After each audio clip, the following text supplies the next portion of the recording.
કામરેજ ભાજપમાં ઉમેદવારી અંગે વધતો વિરોધ. સ્થાનિક કાર્યકરોની અવગણના કરી આયાતીઓને ટિકિટ અપાતા વિવાદ. કામરેજ 2 તાલુકા પંચાયત બેઠક પર આયાતી અને ગીર ગઢડા રબારીમાંથી ઉમેદવાર આવતા વિરોધ. સ્થાનિક હળપતિ સમાજની બેઠક હોવા છતાં હળપતિ સમાજની અવગણના સામે આગેવાનો નારાજ. ભાજપના જ અને હળપતિ સમાજના આગેવાનોની જિલ્લા ભાજપ કાર્યાલય ખાતે બેઠક યોજી. ન્યાય નહીં મળેતી સામૂહિક રાજીનામાની આપી ચીમકી. મારું નામ સુભાષભાઈ રાઠોડ, ગામ ટીંબા.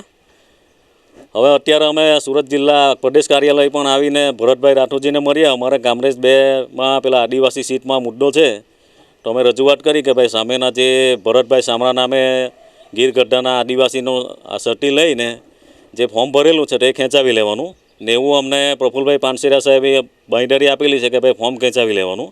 હવે ભરતભાઈસિંહને અમે રજૂઆત કરી છે, કાલે 3 વાગ્યાનો ટાઈમ આપેલો છે અમને. જો એ અમારી માંગણી નહીં સ્વીકારાય તો બધા હોદ્દેદારો એસટી મોરચાના અને જિલ્લાના અમે છે એ બધા રાજીનામું આપી દઈશું.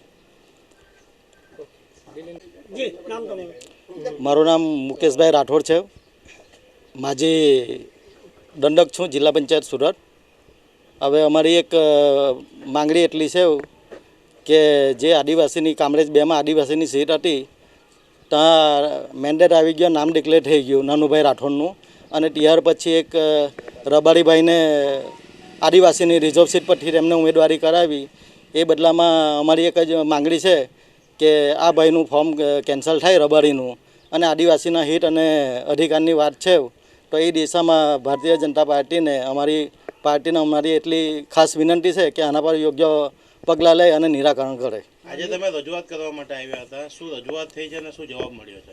રજૂઆત ભરતભાઈ રાઠોડ સાહેબને અમારી રજૂઆત જે હતી, આદિવાસીની લાગણી જે હતી તેની રજૂઆત થઈ, અને ભરતભાઈ અમને બાહેધરી આપી કે અમે પાર્લામેન્ટમાં ચર્ચા કરીને આના ઉપર આદિવાસીના હિત અને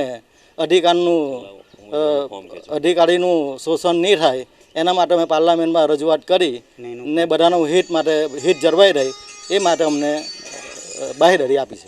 જો ફોર્મ ખેંચવામાં નહીં આવશે, તમારી માંગણી પૂરી નહીં થાય તો શું એક્શન લેશો? એ તો હવે આગળ આપણી પાર્ટી જે છે એ નિર્ણય લેશે કે આમાં શું કરવું. આદિવાસી હક અને અધિકારની વાત છે તો પાર્ટી જે વિચારશે તે બધું આદિવાસીના હિત માટે જ વિચારશે એવી અમે રાજીનામું આપવાના છે. આદિવાસી મોરચાના બધા રાજીનામું બધા હોદ્દેદારો